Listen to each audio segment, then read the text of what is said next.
Would you like to implement a drive-thru or add another adaptable implementation?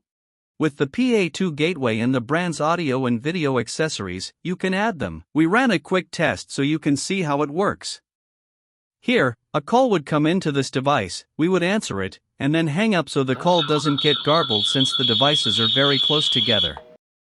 Welcome back to the channel Fanvil IP.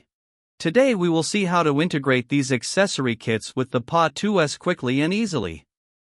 Let's look at the features of each accessory.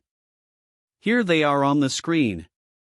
We will start with the speaker, which has a power of 5 watts and is 8 ohms. The microphone has a sensitivity of -38 to 2 dB with a consumption of 3 volts. The button is made of stainless steel with a diameter of 16 mm and a height of 23.8 mm.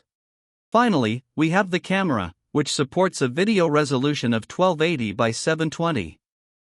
These accessories are proprietary to the Fanvil brand. Let's see what configuration we would use on the PA2 side versus an i507W. The important thing is that we don't need an IP PBX. On the PA2S side, we're going to go to Line, SIP, Basic Settings.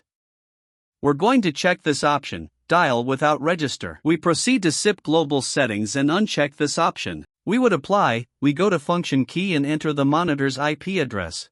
The monitor has 1.207, so we simply paste it here and it would be by memory key. We apply and now we have direct dialing from the PA2. We go to the monitor, go to the line, to the Basic Settings option, check Dial without register, in SIP Global Settings uncheck Enable Strict UA Match, click Apply, go to the Dial Plan option, define an ID. I have 1 here, we're going to modify it, set the diet map to 1, add both to apply to call, destination, add the IP of the PA2 and set the port to 5060, click Apply, and that's it, we're done with the configuration.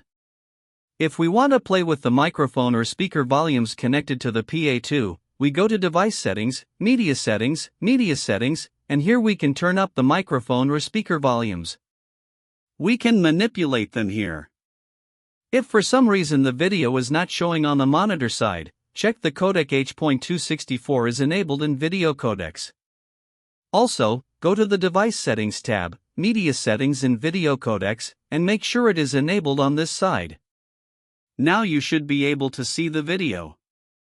Here is a diagram of the connections. We have the negative and positive speaker ports to the speaker. Then we have the button, which has 4 cables. We have the negative and positive LED parts, and we would connect the green and white cables to the key terminal. The microphone has white and red, with white as negative and red as positive.